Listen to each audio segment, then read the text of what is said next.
technical panel discussion is about microbials and biostimulants and next-gen biological. What next?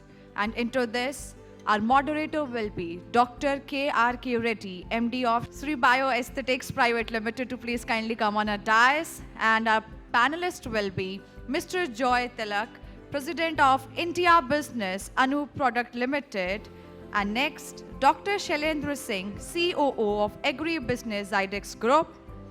Dr. Mukesh Patel, co-founder and MD of Agri Land Biotech Limited. Ms. Kalyani Narayan, Vice President of International Business and Strategy, T. Stains & Company Limited. Dr. Abhijit A. Pujari, Director of SWAFE Bioworks and Director of Epilogic India. And at last, Dr. Sanjay Nagiji, Founder and Managing Director of MIC. I request Dr. K.R.K. Reddy, sir, you will start. I'll request him to join us in between. Over to you, sir. This session's topic is purely about technologies, available technologies on ground, and technologies of the future. So we have a nice panelist set here. So I am into this last 33 years, taking biologicals to the grassroots level, and I have seen the the transformation of biologicals, right from single organisms, biofertilizers, to today very, very innovative formulations which are there in the shelves. See, I just wanted to, maybe I do not intended to start with a negative note, but today,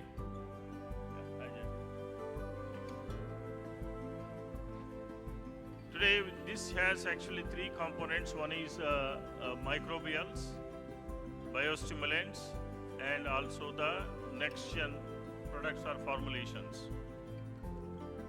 Microbials, they are there in the market as biopesticides and biofertilizers since decades, and the biostimulants are also there in different as a bioproducts or biosolutions, biorationals, many. But government last 4 or 5 years is struggling to bring in the regulatory framework in the country. They are very successful, and unfortunately what happened today, I think definitely all must agree with me, we're all in confusion. Confusion in the sense, a particular subject is in crossroads, especially the confusion to the farmers, what kind of product do we choose? If you look at all the biostimulant permissions granted so far, 100 plus whatsoever, seaweed extracts some 30 categories, and amino acids some 20 categories, humic acids combination of 20 categories. Even the learned scientists and people unable to understand the rationale behind how the farmers, are we really confusing them or cheating them? So this is the biggest question. Or the industry, see, industry has several formulations. Just if you have bioefficacy toxicology, you are getting the permission. So likewise, on the shelves, you will see the seaweed extract of 30 formulations and amino acids of 20 formulations, combinations another 30 formulations. All around, only there are 3 or 4 kind of a botanicals. But whatsoever, maybe we are going to debate on that, especially from the technological point of view. So the first thing is about microbials, and the consortium, still we are lagging behind. As far as the microbials are concerned, microbials are allowed under biostimulants 2. That was a late entry. Microbials can be used as biostimulants as long as they do not possess biopesticidal and biofertilizer capabilities. So microbials, now the future is going to talk.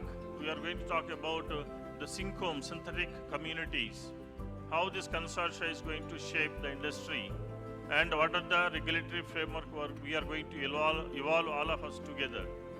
And finally, about the new gen formulations, they may be botanicals or molecules, or maybe at the DNA, RNA level.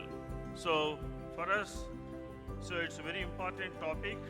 It talks about the current technologies available, products available, as well as the products of the future, and also the regulatory framework behind it. So I think if you see this, I think I want a kind of a jerk. So are you able to recognize the pictures along with the living objects sitting here? I deliberately kept this slide. Can you recognize or not? So I just wanted to looking at the face. So this is AI. So today, how AI is, I just gave names and they gave photographs. I have not even used their photographs. I think you can see there. Anybody is very near. sorry for that. It's a lighter side. So this is a new of you. But anyway, now these are the innovating areas. I think I think Amit Khare has given very good summary of the panel, and which comes from what's called touching all the activities, all the research activities, and also of the future of the current and other things. So here it is showing the key innovation areas. Somebody said, I think Devu or somebody said, we are not spending much on R&Ds. And most of our companies, maybe tomorrow we do not know what happens to Indian bioag industry, MSMEs, or even the Indian national big companies, unless until we invest on biologicals in all the area, three key areas, maybe biostimulants or biofertilizers as well as biopesticides, and we may have to exit the arena. So that is a caution. So therefore we need to start investing on R&D, developing new formulations or new materials, and most important thing is better use our biological diversity. So we are blessed with rich biodiversity in our country. Better to exploit in the sense make use of it. Out of that, most important, the vital component is the biostimulants or biofertilizers or biopesticides based on the microbials. Now I think I will introduce my panel, and I have only just like 2-3 slides. This all they are going to talk about it, and most important, what we are going to take home. So this is the closing thought, what the future of agriculture, that means integration. We all know last 100 years, we simply forgot the biologicals, and we were depending 100% on chemicals or chemical derived compounds. But now I think whole world is looking at other side of the coin, that is biologicals. So biologicals are not the 100% alternatives. We all know, we believe the integration and also synergy between biologicals, organics, and the chemicals, it is required, the need of the hour. So take home is nothing but what actually the biologicals and the components are, what we are going to discuss with our panelists. And we have a very learned panelist. My left side, Joy Tilak, the President, India Business Anu Products, and followed by Dr. Shailendra Singh, COO, Agri-Business Zydex Crop, and we have Dr. Mukesh Patel, co-founder, MD, Agriland Biotech, and Kalyani Narayanan, the Vice President, T-Stains, and Abhijit Pujari, so he is from Epilogic, and Sanjay Nagi, founder and managing director of MIC. So this is our panel, and the panel will be discussing next 45 minutes on the biologicals. Yeah, good afternoon. Particularly in microbial technology, there are a lot of technological development of microbial technical manufacturing as well as formulations. Particularly this liquid fermentation, microencapsulation, then solid state fermentations, particularly surface technology. Then we have technology for this spray drying facilities, then freeze drying facilities for non-forming bacteria. But particularly technology for secondary metabolites and development of peptides-based formulations and so many secondary metabolites formulations. But particularly local strain, particularly whatever the strains available right now in our CAB registration, as well as biofertilizer formulations. So right now we have consortia of, there is a definite gadget, particularly for consortia, biofertilizers formulations of any nitrogen fixation bacteria, then phosphate solubilizing and potash solubilizing bacteria, and all are working very well. But whenever we start with the single culture, so single culture is also very effective, but when consortia, it works very well and it will save a lot of cost to the farmers during the applications time. During the applications, it will also formulations, it will create a lot of secondary metabolites, and they also help to but particularly in case of biopesticides, there is a lot of problem of consortia. Government recently released the guideline of consortia, but it needs lot of data and lot of expenses, and it may take about 3 to 4 years to take the product in the market. So otherwise, there is a lot of combination like trichoderma and pseudomonas, then trichoderma and Pochonia chlamydospora, as well as this Paecilomyces lilacinus. These are the right combination where the problem of fungi and nematodes are there. So particularly in groundnut, there is a problem of stem rot and then Aspergillus niger. So the combination of trichoderma and pseudomonas is the best solution particular for that. And there is a lot of scope and a lot of possibilities and a lot of encouraging result of these combinations. But we need to registration of both the products, then we have to formulate both the products simultaneously, and we have to generate all toxicological, shelf life, container compatibility and all this data, and then we are eligible for the registration of the product and market of the product. So it may take 3 to 4 years, and about 30 to 40 lakh rupees minimum expenses is there. See, maybe in continuation of the same question, today we know microbials are environmental sensitive, or when we talk about the crop rhizospheres, specific to crop rhizospheres are specific to soils. So that means site-specific kind of formulations are much needed. Right. So how do we, in fact, actually, as somebody said in the morning, or Dr. Peter also, the researchers and industries, we need to identify the gaps and go to the government to fix the guidelines. Right. At least, because today we do not have a guideline for even for a proper consortium. Right. When we talk about crop specific or rhizosphere specific or site specific, even the soil specific, it's a far, but it is a need of the hour. Right. So, therefore, I mean, how do you foresee the next 10 years? Where do we land in terms of research or application or taking these biological products, or especially the microbial products to the market? A rhizosphere is the powerhouse of the nutrients. All the plant root exudes so many carbon, nitrogen, Fe, which are the very much essential, particularly for pathogenic fungi. As well as it liberates so many antioxidants, then hormones and carbons, which attract the so many useful and non-useful organism towards the rhizosphere zone. But whenever we use this consortia, it will very helpful, particularly biological control for disease control and nematode controls and bacterial control. It is very useful of this consortia. So it may release lot of carbon, but during the applications of trichoderma and pseudomonas, it may take carbon, nitrogen, Fe tremendously, which is very much essential for the germination of spores of pathogenic fungi like Fusarium, Pythium, Phytophthora, Rhizoctonia, Sclerotium, Macropomina. All are pathogenic fungi, and their cell wall is made up of chitin or cellulose. So it won't allow to develop the sporulations. On that way, it will very helpful. So consortia is very much essential, particularly for soil biological is concerned. Thank you. So my next question is to Sanjay Nagi.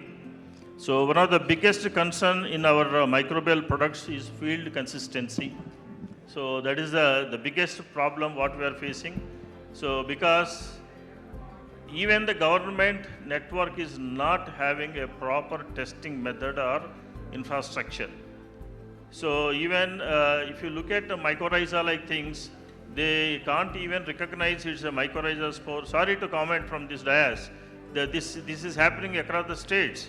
They do not recognize or differentiate between a fungal spore or a mycorrhiza spores. Where do we expect them to test the infective propagules?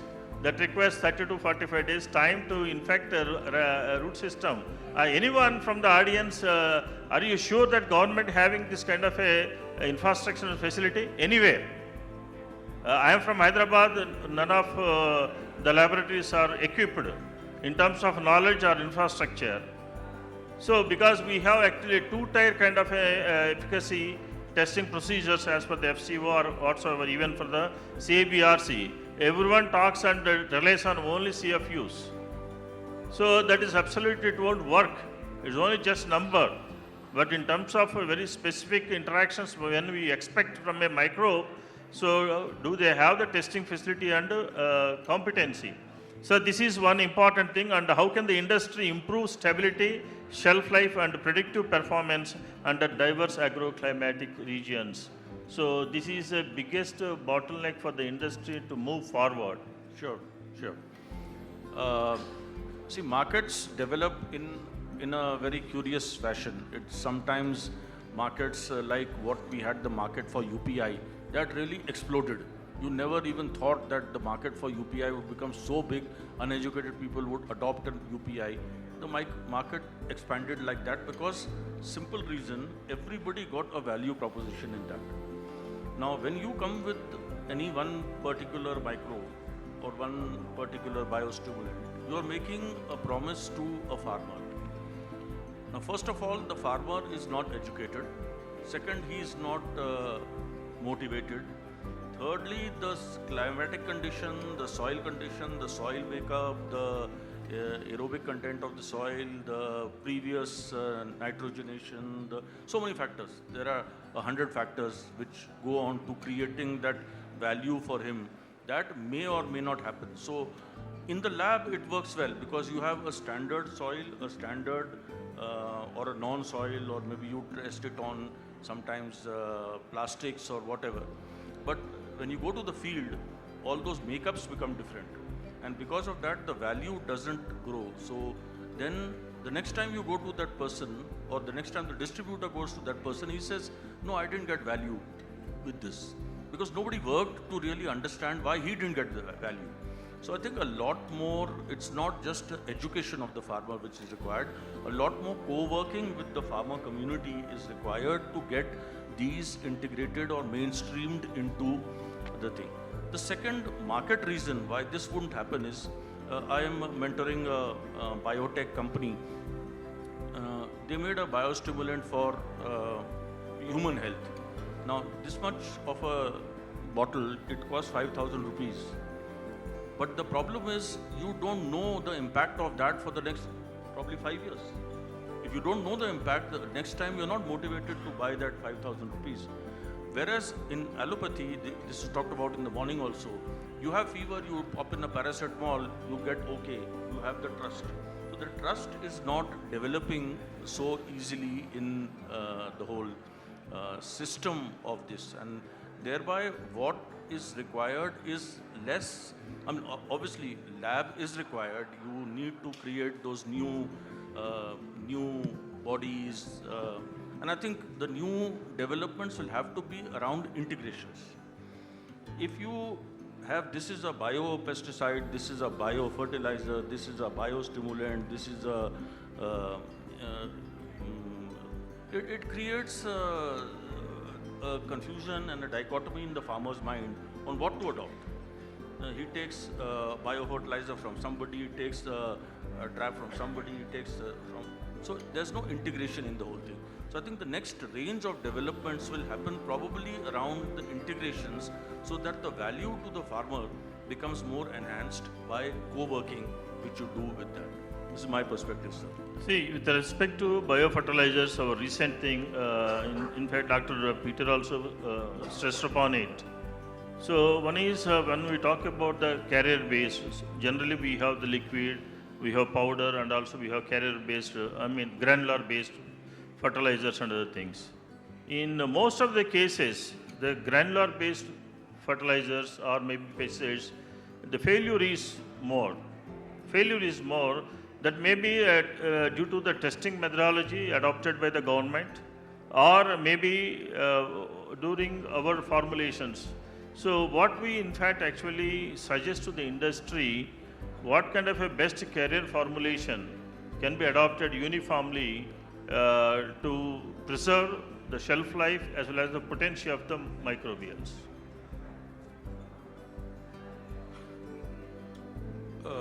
This would be more based on what is called the design of experiments.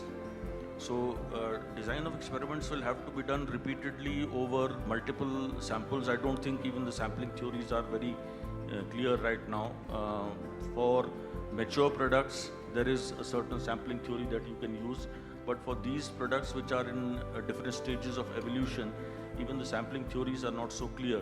So what you need to do is probably adopt large samples, go work with the farmers, bring in the clarity and the understanding, and more hear from them also, because there is an innate science or an innate logic or an innate knowledge which they have, which we don't have, because we come from the lab community or the market community or the technical community. They know their business, they know how when the wind goes you have to do what. So we don't know that they know. So I think we have to listen to them and co-develop products along with them for better yields, better integrations and better shelf lives. And more important, as Dr. Reddy Saab said, the product may be good, but how it is getting integrated into the soil, what is the vector by which it is going into the soil, how is it acting on the roots, or how is it acting on the soil, what is those, is it a sustained release, is it a one-off, is it doing so much more that you are actually killing the seed, a part of it.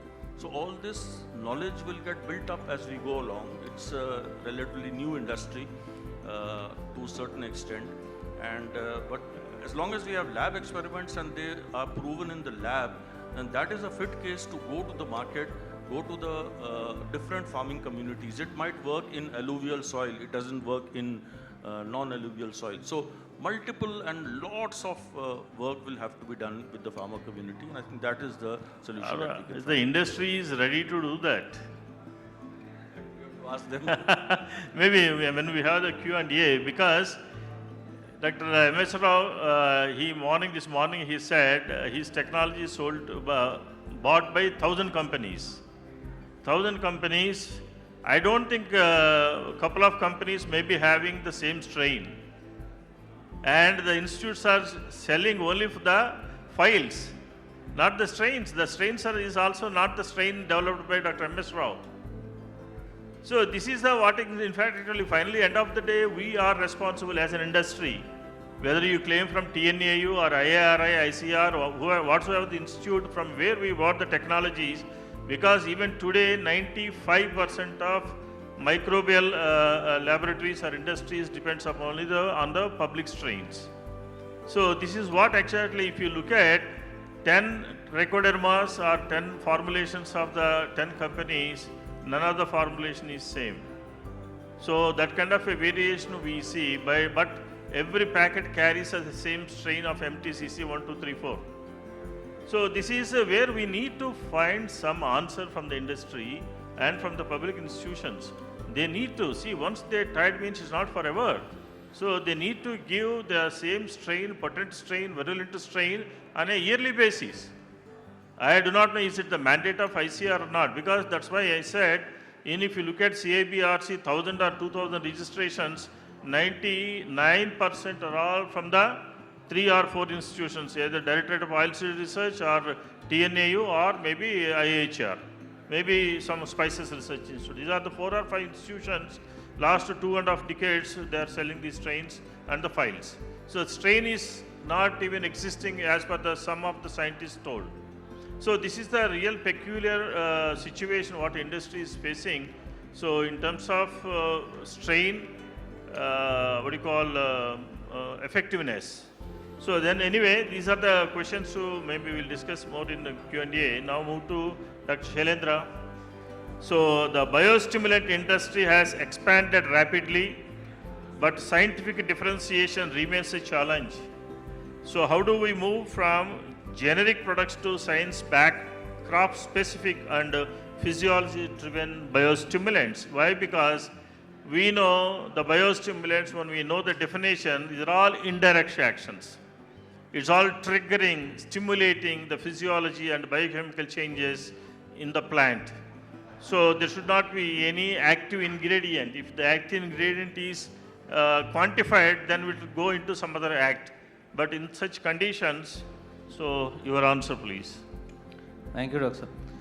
See, I'll start it a little differently because I need to wake people up after the lunch. See, if I see on your coat, there is a badge called Soil First, right? When we talk about soil, this is basically house for the crop, the seed, the biology, for everything. And depending on what kind of house you are living in, it will affect your efficacy, your performance, your ability to do things in a good way or bad way. Now, coming to your question first, when we are talking about the biostimulants, as you have very rightly mentioned there, that currently we have the composition-based biostimulants. Do we really have performance-based biostimulant definition anywhere? Currently what we have, okay, we have seaweed extracts, we have amino acids, we have combination of seaweed, amino acids, and fulvic acid and humic acid and all those things. It is like I am giving you a multivitamin tablet, let your body decide what you want and something it will do. So this will improve for sure. But what? Now, if we really look at today's situation, coming the Kharif 2026, we have a triple whammy for the farmer. El Nino, fertilizer availability and prices, and then there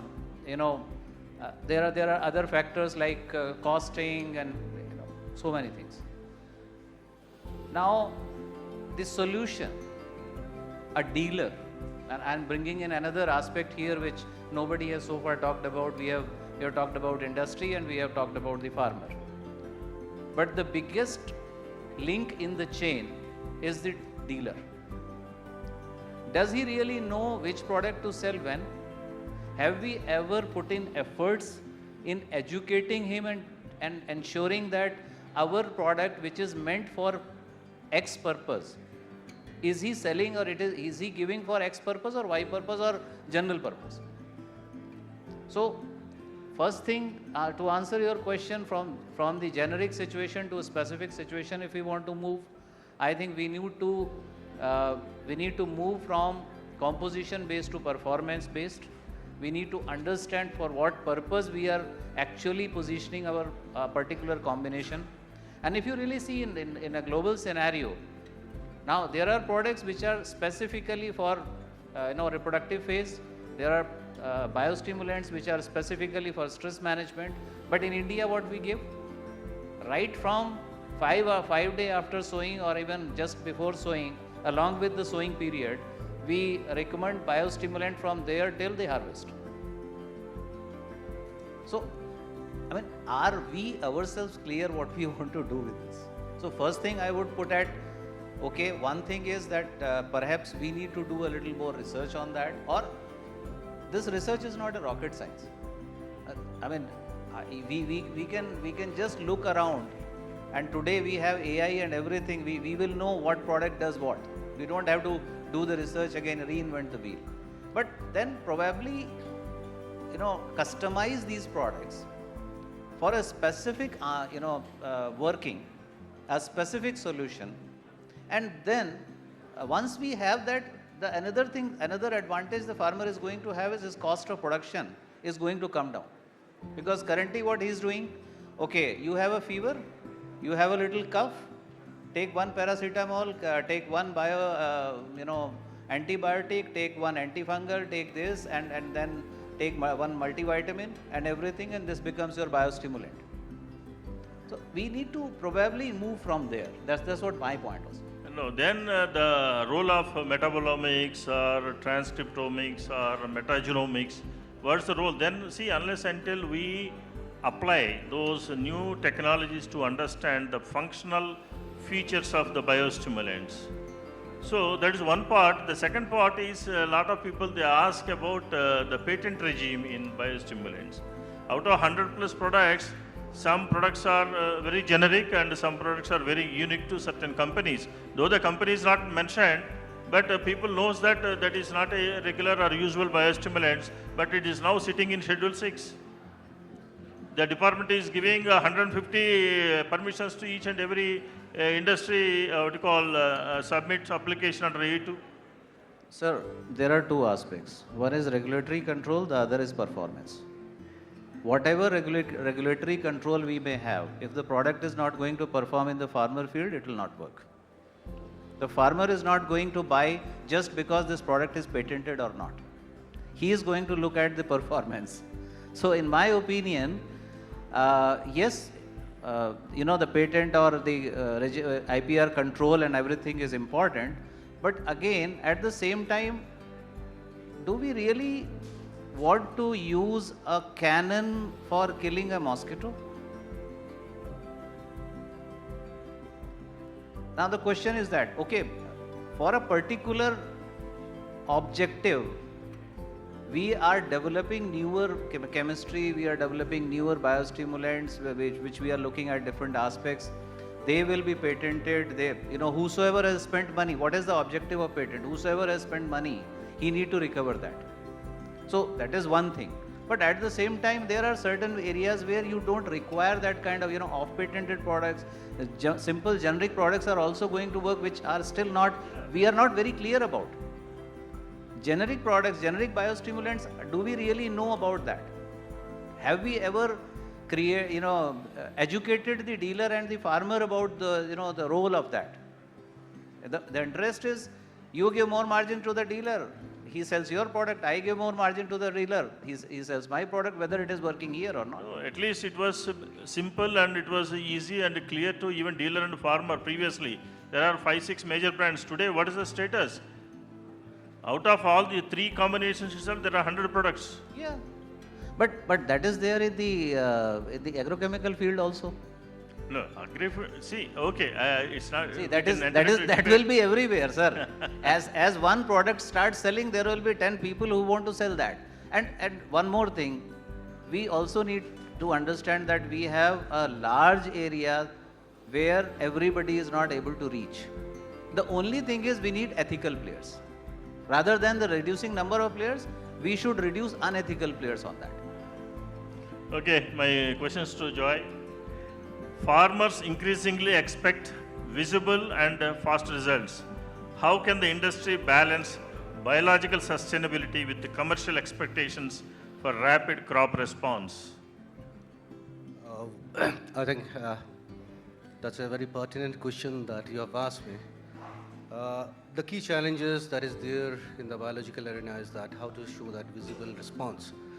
As we have been seeing across the industry is tuned to working with agrochemicals that gives a very fast response.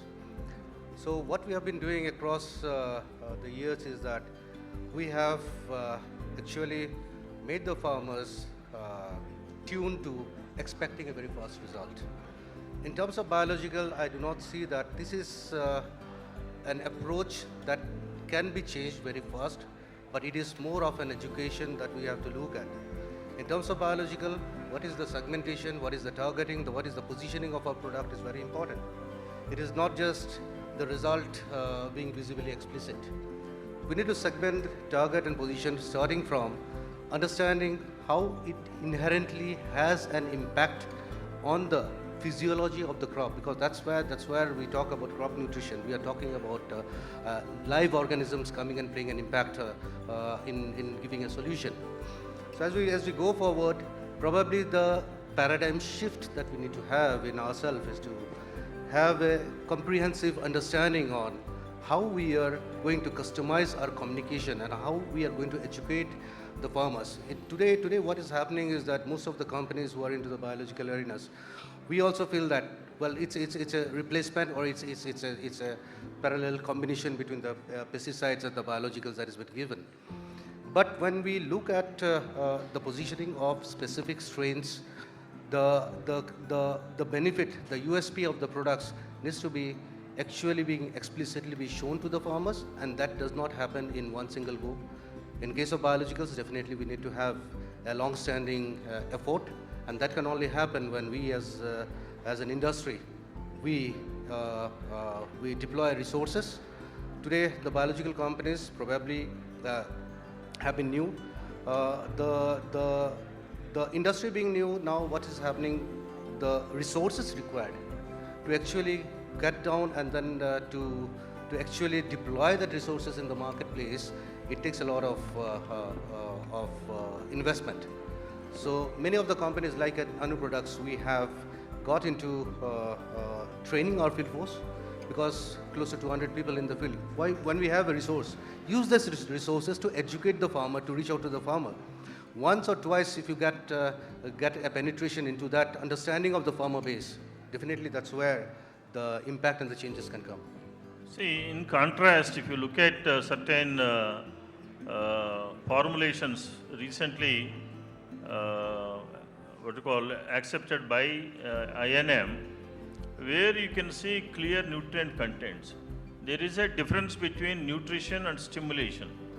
So biostimulants category is specially carved out from the biologicals based on the physiological and biochemical changes that triggers because of the compounds or whatsoever.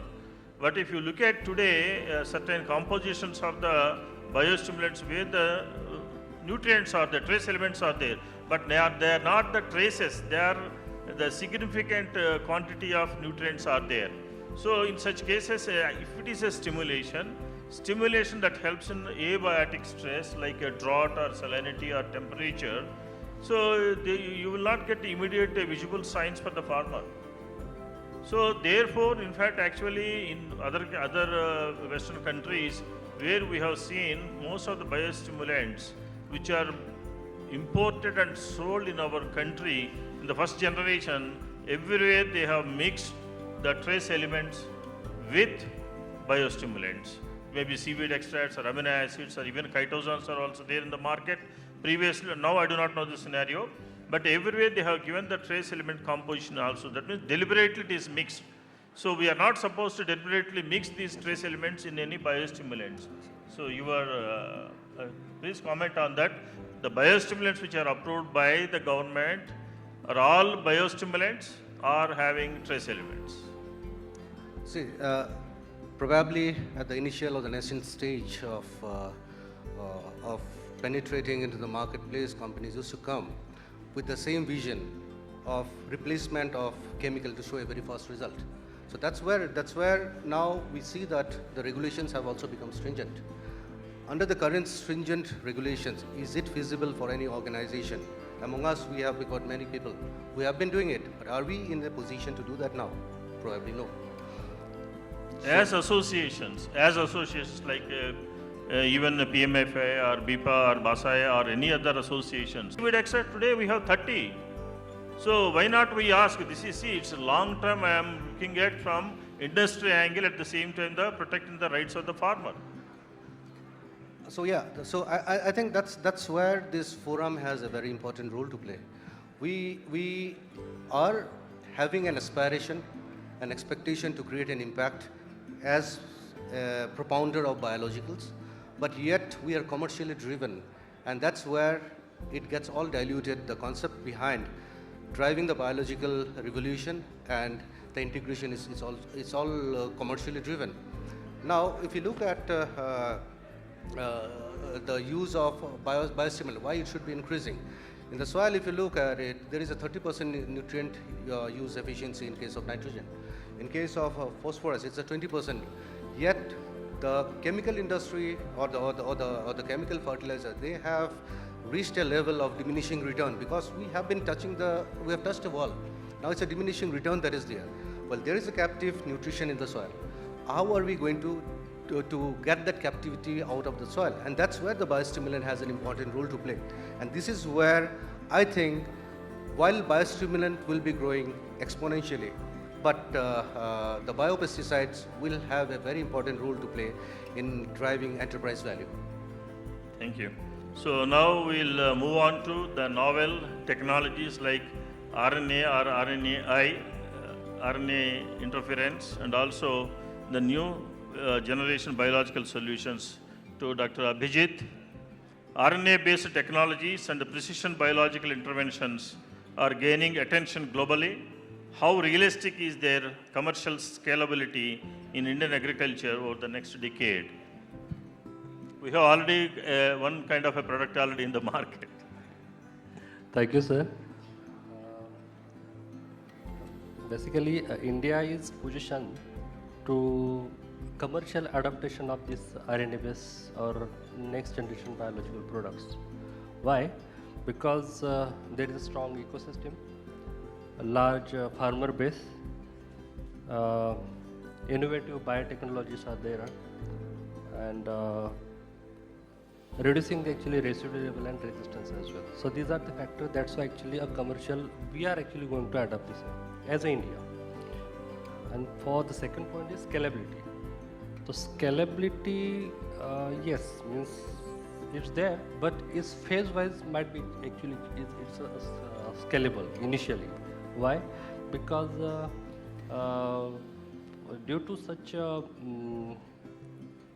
RNA-based or microbial next generation products, basically the adaptation will with the cash crops, export commodities, might be a control or protected cultivations. These farmers are actually adapt such products as well because they are willing to pay, and they are also expecting for the revenue. So this is kind of a scalability. It's not drastically actually scale the same, but phase-wise. Why? Because we are choosing, or might be why in next decades actually this kind of products will be emerge into the India because of there is a everywhere actually broad spectrum products are there. So it's kind of a specific because of the specific action. Reducing the resistance, reducing the your residue level, risk might be, and these are the factors. That's why. And the second one is what? Yes, it's not that much easily adaptation commercially it will happen in India. Why? Because cost. Cost is the main factor. If we looking for the actually reducing the cost of manufacturing, then it's easily actually adapted over in India. From regulatory angle? Yes, regulatory science-based regulatory pathway is required. It's my opinion. No, because if you look at RNAi technologies or RNA, so once upon a time it is considered as a GM, genetically modified. Yes. So even there is nothing but no clarity on it, even RCGM guidelines whatsoever. So because the same RNA technology we can use as a biostimulant at the same time also for a biotic stress mitigation like controlling of insects, controlling of plant pathogens. In such case, if you look at Indian industry or on the whole, are we really geared up or ready to invest such kind of funds on RNA technologies? Because so definitely the developed world will come up with these kind of solutions. They are not going to have such kind of entry barriers, especially technological advantage as well as the financial capability. So how do we see as an industry here looking at this particular sector? Because microbials or regular biostimulants, they are now becoming generic. Yeah. Yes, absolutely. I have with a positive thought process over here. We need to be actually invest on RNA based or next generation biologicals. Why? Because as compared to, I tell you that broad spectrum and specific actions means it's a kind of these products are a stress specific, cross specific, product specific, and also there is a mitigation of the reduction of the resistance as well, and the residue level risk is not there. So as per the regulatory angle, as per the the kind of revenue angle, yes, we are going to actually invest this. Yeah. So now, last but not least, actually, ladies first, but here the Kalyani Narayanan. You are the youngest among ourselves. Okay, I think so. So, and though your company is old, you are the young and the new entrant into the sector. How do you, foresee this biological industry next decade, coming decade? Yeah, thank you so much for this question. Actually, everyone's been talking today about the new innovations in biologicals and the new technologies that are there. I think the way forward for the next 10 years would be a comprehensive integrated approach. I think there is a lot of innovation that can happen when we try to mix and see how biology can enhance as well as support and complement the chemicals that are there today. I'm going to draw from an example that was spoken about earlier today in the morning about allopathy and Ayurveda. I think that is the classic example that can happen anywhere. If suppose all of us, like when we have a really bad cold or let's say there's a virus attack, we are forced to go to an allopathy doctor or take a crocin or a paracetamol. But if we, practice Ayurveda for a lifestyle, then the probability of such an event occurring is very less. So it's the same thing with plant health. I feel our soils are in desperate need of enrichment of biologicals so that we can either delay or completely eradicate an occurrence of a disease. So a really comprehensive integrated approach would be like the future right now, and it's not a question of biology versus chemistry, but we can really explore new technologies on how they can work well together and how biology can also be used to extend the product life cycle, because chemical products have 3 R's, right? Resistance, residue, and resurgence issues. So biology, today we have developed so many biological products under every category, so they can be used in combination with the chemical products to see how those life cycles can be prolonged and how new synergies can be found. See, of late, I think maybe last decade witnessed acquisitions and mergers of several biological companies. I'm also one among them. So the perception was a decade back, biologicals may replace chemicals, something like that. Now today we all understand and agree that integration is the only the key. So where you see can you give few references where we can integrate any of the biologicals? It may be microbials with the fertilizers, or biostimulants with the fertilizers, or biostimulants, pesticides, something like that. So maybe that's a question to even the audience. So any that kind of approach is happening here? I think the current situation right now is definitely going to force the market with the fertilizer shortage to adopt to a lot of biological solutions. So I'd say the current year would give us a lot more promising results on how our biological products are going to bridge that gap or make it better and create more awareness among the farmers on why they needn't rely so much on chemicals. Because when it's not available, I think people are ready to utilize or take a chance with a lesser proven product, because biologicals still remain, people are not 100% sure of their mode of actions or not confident about the performance, but when you don't have the other alternative, you use it, and when you're confident, I think we will see a lot more progress. An example I would say is recently, if you see Brazil, it's such a large market, right? 10 years ago, in the Brazilian market, the chemical nematicide usage was 96%.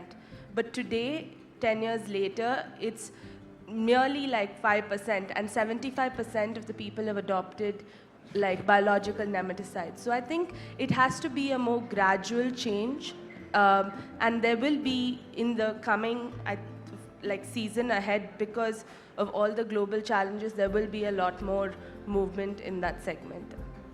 Thank you. I think we have very less time before we go for Q&A. Then I have a small rapid fire. I will start with Joy. Will biologicals become mainstream within 10 years? Yeah, I think that's the direction that biologicals will be going now. Because if you see, it's not only 10 years, it's 7 years. Because that's what the projection says. If you look at the green initiatives that is being Short answer. that has been started, so in the European countries, definitely. The export-oriented function, yes, definitely. Yeah, great. So, Dr. Shailendra, which segment will grow fastest? Microbial or microbial biofertilizers, or microbial biopesticides, or biostimulants? I think two segments which have maximum potential is a combination, like biostimulants will definitely grow, and the second one is integrated microbial products, not the standalone ones. No, we are very far from integration, at least now at this present. Is it microbials or botanicals? And that means plant derived or microbials? If you look at short term 5 years, it is botanicals. After that, it will be microbials. Yes, sir. So, will AI, actually there are two more questions I could not ask you. AI play a major role in biological agriculture?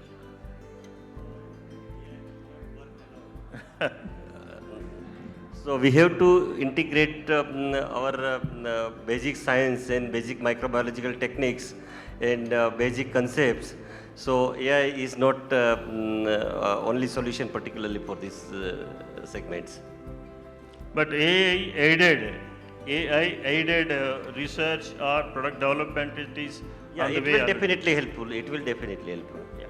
Kalyani, so can biologicals significantly reduce chemical dependency? Yeah, definitely, I think so. How significant? I mean, in the next 10 years, I hope to at least see 50%. 50? Yeah, hopefully. Great. No, India, we are in referring India, India. in India. Yeah. One word that defines the future of agriculture. Resilience. Sir, for you also the same question. What word? One word that defines the future of Indian agriculture. Future of Indian agriculture. World beater, world leader. Wow, great. So, thank you panelists, and now it is open for Q&A, maximum 3 questions. 3 please. Please give your identity and ask the panel.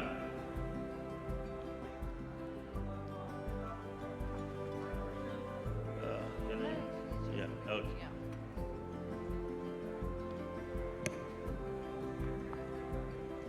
One is about the regulatory part of it. As Mr. Reddy mentioned, that we are not taking into consideration the nutrient part of the biostimulant. Now this is very important because you are misleading the farmers by not mentioning what the content is totally.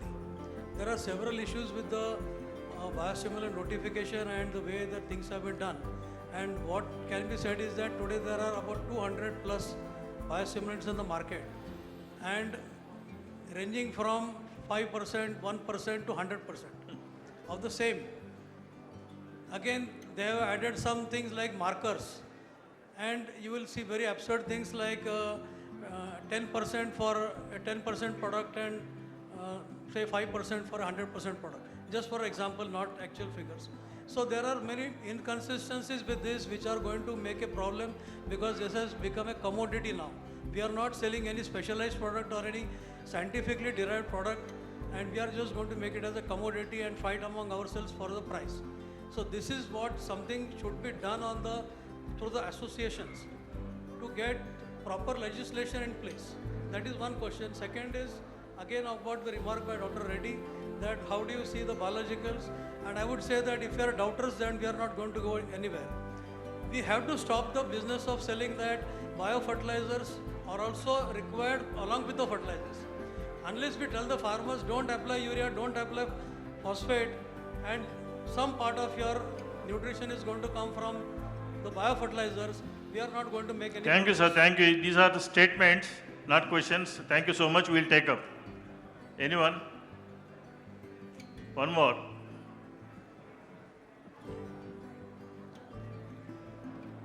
Hi, Krishna from Kriya Biosis.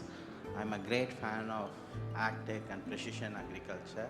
I saw those words in your slide and I was pretty intrigued, but it is pretty disappointing that we didn't have time to touch upon those. But how do you see AgTech and precision agriculture play a role in microbes, biostimulant, and next generation biologicals? Any panelists So, could go ahead. please.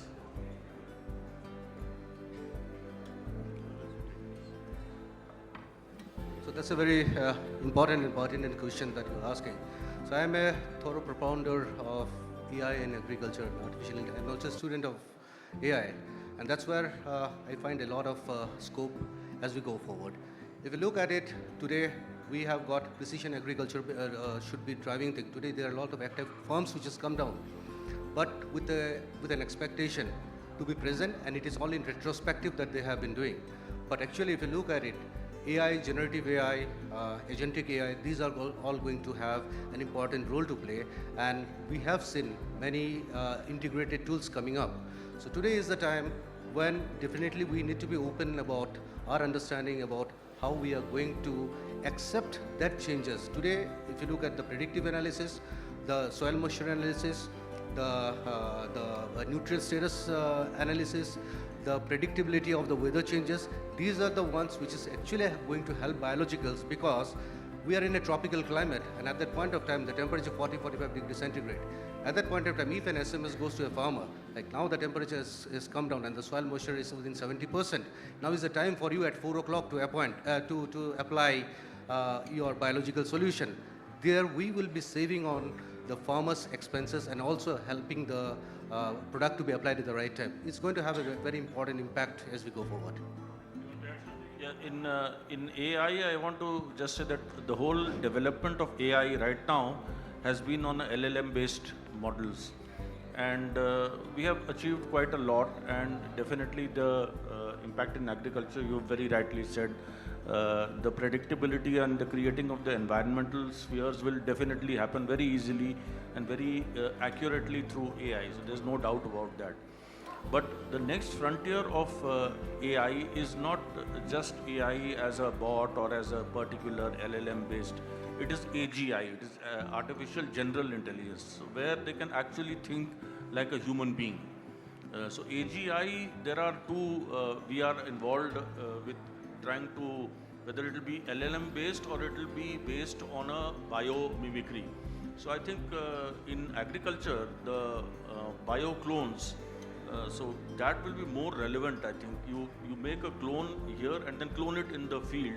I think that might be more relevant for and usage of AI also in agriculture. So adding to it, if you look at whole agriculture, three components. One is environment, the second is above the ground crop or plant, and below the ground. So below the ground, whatsoever the AI we are going to develop in future, that play major role, because so soil-based intelligence or soil-based predictions, maybe the nutrient predictions or it may be disease predictions, the whatsoever, that definitely maybe we are doing very less work in that angle, but US and Europe, they are actually very much advanced in terms of using soil metagenomics. So of course in India also some 2-3 people started doing it, And if the soil metagenomics, if you get the data, that gives a lot of indications. You will get the nutrient strength, you will get presence or absence of the useful microbes which are essential that should render ecosystem services. At the same time, the prediction, you can develop the models and onsetting of a kind of a disease, any kind of a disease, the soil-borne diseases, even soil-borne pests, and also the nutrient deficiencies. Definitely, yes, AI and allied sciences are going to change the entire canvas of agriculture in future. So with this, I think we'll close the session. She's desperately looking at me. Thank you very much, all the panelists. Thanks for your contribution. Thanks to the audience. Thank you. Thank you very much, Dr. Reddy, for taking such an insightful session, and I request him to please kindly come forward and felicitate our other panelists. Thank you very much. Into this panel discussion, we have discussed about the emerging microbial technologies, advancement in plant biostimulants, RNA-based and next-gen biological solution, integration with chemical and digital agriculture, and at last, future innovation trends in biologicals.